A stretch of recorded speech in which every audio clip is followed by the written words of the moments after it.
Hello, my name is Will Wasson. I'm going to be giving you a short lecture on trust today. I am actually a Ibis Prep graduate. I took the February Florida bar exam, and I actually failed the Florida bar exam the first time with a competitor company. I started taking Ibis Prep, and I passed the second time, and I wholeheartedly believe is because of all the good work that Ibis did for me and all the work that I did because of Ibis. So what you're going to hear today is kind of what I learned from IBIS, put in a very easily memorizable format. Um, Number one thing that I learned from IBIS and from Andrew specifically is memorize everything, especially for the essays. You want to just have these outlines memorized cold.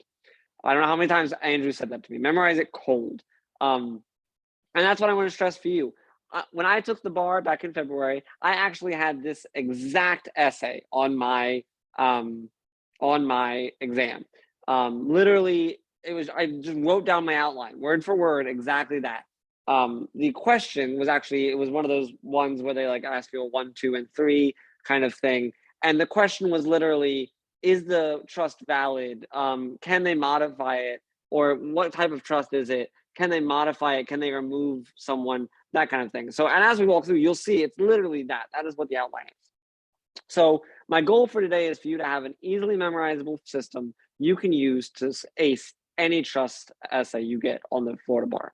So without further ado, we're going to learn the Golden Trust acronym. And the Golden Trust acronym is valid trusts don't ruin marriages. And now, I hope this isn't the first time you've used an acronym, but if it is, the way it works is that the first letter of each of these words equates to another word that actually matters for how we work. So valid trusts don't ruin marriages equates to validity, types of trust, duties, removal, modification. And now you want to remember this. This is your first step to memorization. You want to know these 5, technically 8 words down pat. If I walk up to you and I go, trust, you need to be able to say validity, types of trust, duties, removal, modification, right off the bat. Valid trust, don't ruin marriages. If you can do that, the trust outline will flow from you like nothing. So we're going to move to the first word, validity. Validity, valid stands for validity. Valid trust don't ruin marriages. Valid stands for validity. Validity, a trust is valid when it has 3 things, or 4 things rather, sorry. First is property. It must have current value. This means it can't, this usually means real property, money, or current vested interest. Future interests are usually not okay. If I give you a current vested interest in something, if I give you a life estate, it's vested, you have it, it's yours right now, that life estate can be an interest because that's yours. That life estate is yours. But if it's a future interest, if you might get it later, but it hasn't vested yet, then that can't be used. If you have a future interest that is vested, that's okay. That's a good point to memorize. A trustee, and that's real simple. Over 18 Florida resident. Just that simple. They try to trick you because this will come up in wills. Whether I think it's the settler, I think, the person that writes the will, maybe it is the trustee of the will. There are certain requirements for under wills, what they must be. But under trusts, a trustee of a trust must be over 18 and a resident of Florida. Know those cold. There must be a beneficiary. And now the beneficiary is very similar to the trustee. It's pretty simple. Yeah, they have to be recognizable, a verifiable person. So therefore, saying my kids is usually fine. They can do a DNA test. They can do many different things to prove you're a kid. There's adoption papers, things like that. You might get a little bit. There's some, very rare instances where it's like, are they really your kids? And, they took care of you your entire life, but they never technically adopted you, things like that. But usually, kids is fine. Saying my friend, I don't know, is that random guy that I talked to a lot in high school still my friend, even though we haven't talked in 20 years? I don't know, so that's the only thing with the beneficiary. It has to be readily verifiable. And then finally, some trusts need to be in writing. And those trusts are trusts that are for residential property, real property, or anything less than $500. The real property is because of statute of frauds. Technically, the entire statute of frauds will apply to trusts. Just generally, real property is the only one that really matters. And then less than $500 is a trust stipulation. There's no good way to memorize validity except just doing it. The way I memorized, and this is something that I'll say over and over again as you continue to hear me through bar lecture, the way I memorized is I wrote out an outline, and then I wrote the first part of that outline down. I would just write down this part of my outline, the validity outline. I would write it, then I would say it, and then I would write it, and then I would say it, and then I would write it, and then I would say it until I could write it and say it without checking my outline over and over and over again. And once I could do that, I would move to the next portion, and I would do the next portion, and then I would go back to the first portion. I would do it again. I would keep doing that over and over again until I had the entire outline memorized. And then I would come back to it once a week and make sure I still had it memorized. That worked for me really, really well. It might work for you. You have to find your own method. Back in the past, I almost exclusively used note cards, and that worked really well for me. That might work for you. But when it comes right down to it, you gotta memorize this. Just know every word by rote. The next is trust. Valid trusts don't ruin marriages. So that is types of trust. And this is probably the most ridiculous acronym you'll hear me say the entire bar study period. Tricidoncs. Actually, it's tricidoncs. It's important you get that roll with a slight roll on the double R. So tricidoncs is all of the types of trusts you will need to know for the bar exam. In fact, it's probably more than you need to know, but it's good to know all of them, because in my essay, there were probably only 3 trusts I actually had to talk about. I just wrote about all of them, because why not? Right? Go ahead and write about all of them. If it's even a half a point, that's half a point that someone else might not get. So these are the types. I'm going to go through them quickly. Testamentary, created in a will, it needs the will formalities. I'm not going to go to the will formalities right now because that's not this lecture, but they're right here. Go through those, memorize those for the trust as well. If it comes up on trust, testamentary is one of the things that came up in my essay. You need to know it if it comes up on your essay. Resulting, it's when a portion of a trust fails. It also happens when when there is wrongdoing. The court can create a resulting trust to protect the trust, basically to protect the testator's intent. The revocable trust is revocable during the life of the settler. This is important because creditors can get at revocable trust assets. So know that if it's revocable, if they can take it back at any moment, they can get to it during the settler's life. Very important. And it's important because it's irrevocable. Creditors can't get back, can't get to the corpus of the trust, the property that's inside of it. It can be made unmodifiable, which makes it even more bulletproof if it's unmodifiable. Spendthrift, which is generally accompanied by discretionary trust, like it says. We'll get to discretionary in just 2 letters. But so spendthrift is when the settler knows that one of the beneficiaries has a gambling problem or a debt problem, and they don't want the creditors to get to the corpus of the trust, they'll make a spendthrift trust.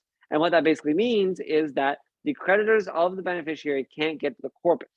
Now, this doesn't stop the creditors from getting to the trust assets once they're doled out to the beneficiary. If you're my beneficiary and I make a spendthrift trust, your creditors can't get to the money in the trust until I give it to you, until the trustee gives it to you. Once it's yours, once it's in your bank account or you have possession of it, then the creditors can get to it. That's a very important distinction. Next is inter vivos. It's created during the settler's lifetime. That's all I memorized. That's all I needed. You can learn more if you want to. Even knowing that one simple statement can be really important, really valuable. Discretionary, like I said, this goes with spendthrift a lot. It doles out the money is at the discretion of the trustee. What this means is that, let's say you're my beneficiary, I'm the settler. Trustee, actually, I'm the trustee of this trust. And the trust says payments have to be made every Tuesday. But I know that if I give you the money, your creditors are going to immediately attach to it. And so I decide, you know what, I'm not going to give you money this Tuesday. I'm going to wait until the creditors go away. The creditors can sue me and force me to give you money.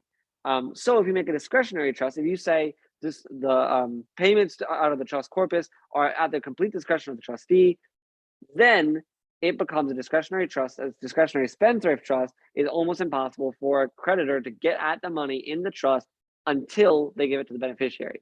Very important. Oral is only valid, like we talked about before. Oral is only valid if it's real property or less than $500.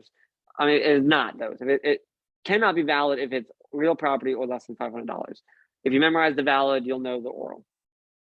No contest, not valid in Florida. Easiest one. No contest, not valid in Florida.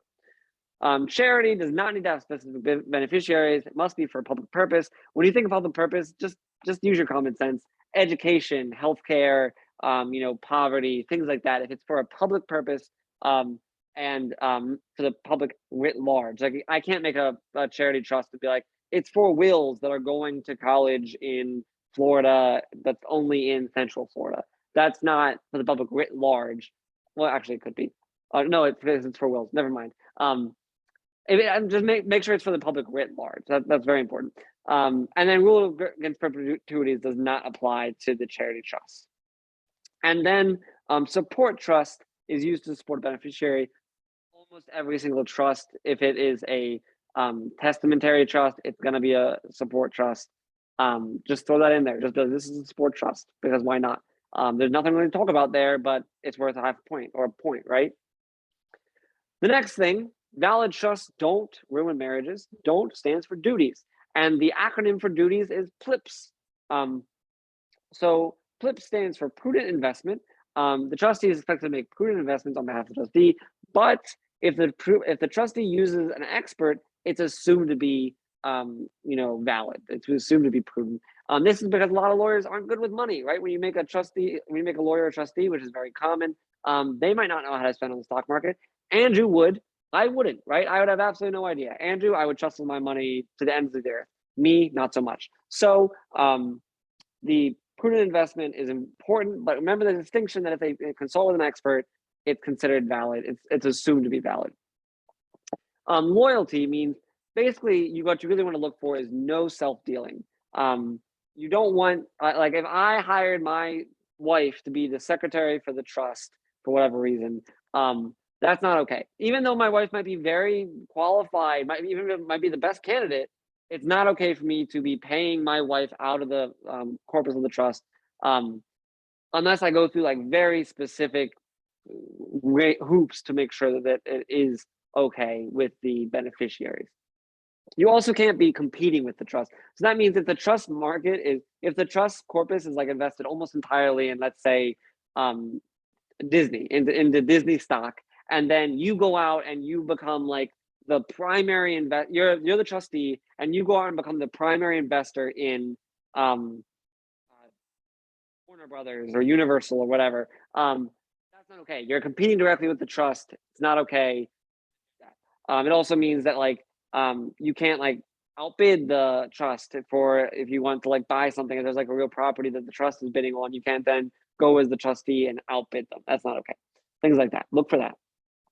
Personal. The trustee is expected to do the work personally. But again, you're allowed to consult the advice of experts if you don't know what you're doing.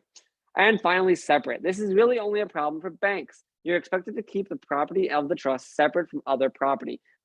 Really big problem for the banks because obviously, I didn't know this when I first started studying, but banks are often the trustee for these big trusts, and they have a lot of money, and so they often will, they might, put it all together and mix it. That's not okay. You need to have separate pools of money for all the different trusts you control. You can't be mixing funds with for any reason. So that's duties. Plips, PLPS. Ruin. Valid trusts don't ruin marriages. Ruin stands for removal. Removal is the easiest part of trust. The removal of a trustee can happen for any serious violation of a duty, like the four we just talked about. A court can also remove a trustee when their services are so seriously unsatisfactory that keeping them in that place would be a disservice to the trust. Know that, Cole. Be able to say that at any time. If I walk up to you on the street and I go, removal, trust, you need to be able to say those two sentences. Two sentences, big points on the exam if removal is an issue. And then finally is marriages. Valid trusts don't ruin marriages. Marriages stands for modification, and the acronym for modification is WICS, W-I-C-S. WICS stands for waste. I'm sorry, I should start by, this is the statement you should be saying every time you're talking about modification. Modification of a trust is disfavored, but less so than termination. Charitable trust has special doctrine, the side press doctrine. But So you need to say that every time. It's disfavored, but less so than termination. Charitable trust follows a special doctrine. So WICS stands for waste. I give examples for all these. I'm not going to go through them because they're on the screen. But waste is really when making the trust, when fulfilling the statements in the trust would create waste. So like I said, if you support polio research, but polio is cured, then continuing to support polio research would be wasteful. So you change them, you modify them. Next is illegality. Use your head. If it's illegal, you can't do it. Especially this is the most prominently used in segregationist cases back when pretty much everyone and their brother was horribly racist and segregationist. They would create these trusts to only support white parks or white only, public institutions, and so those trusts had to be modified when segregation became illegal. Next is changed circumstances. Waste and changed circumstances to me gets kind of fickle, along with the next one. So we'll get there, but basically, when circumstances surrounding the trust have changed in such a way that settlers' intent will not be fulfilled, that's when it becomes a problem. The intent is what matters for changed circumstances. If you're looking at waste versus changed circumstances, look for intent. If the question is talking a lot about intent, it's probably a changed circumstances question. So the classic example from law school is that guy creates a trust that is almost entirely in this that has stocks in this newspaper he owned and built. He dies 20 years down the road, the newspaper is tanking. The kids are saying, hey, we want to disinvest from this newspaper because it sucks now. The key to, I don't know how the court decided. It doesn't matter how the court decided. The key to the matter was, what did the guy intend when he built the trust? Did he intend to support the newspaper? If so, then you can't modify the trust because the circumstances around it haven't changed. The newspaper still exists, and that's all that guy cared about. On the other hand, if the settler's intent was to support his family, then you can modify the trust because he wants to support the family, and investing in this crappy newspaper is not going to support the family at the same rate. If there's a lot of intent, talk about changed circumstances. And satisfaction goes a lot into waste. The polio example fits a lot with satisfaction, just like it does in waste. When the intent is to do something and that thing is done, then satisfaction occurs. This is really prominent, like in buildings. If I make a trust to build a building on my alma mater, and then the building is done, the trust done. I mean, that's the satisfaction of the trust. So they'll usually modify the trust to do something else. A lot of the times, the trust will say this is what happens when the building is done. But obviously, the bar is a clear world. And then this isn't included in WICS. But Cypress doctrine also goes with this kind of modification. When purpose, so in a charitable trust, Cypress doctrine applies. I would talk about this anyway. I would just mention the Cypress doctrine, even if there isn't a charitable trust. Again, just because you get that half point, you get that point, it's more than anyone else is getting.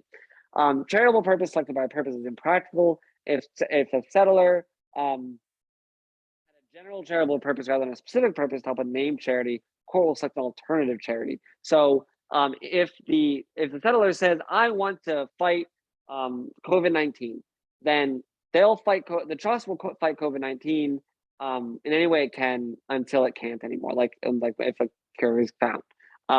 But if the trust says, I want to support this specific lab in Atlanta, Georgia, that is fighting COVID-19, and that lab goes out of business, then the judge will modify using the Cypress doctrine, will modify the trust to support another equal lab. That's how the Cypress doctrine works. And the Cypress doctrine says that the Attorney General in Florida or any named settler or charitable organization can sue to enforce the trust or to modify the trust under the Cypress doctrine. So that's it. Marriage equals modification, WICS, Cypress doctrine. And that's trust.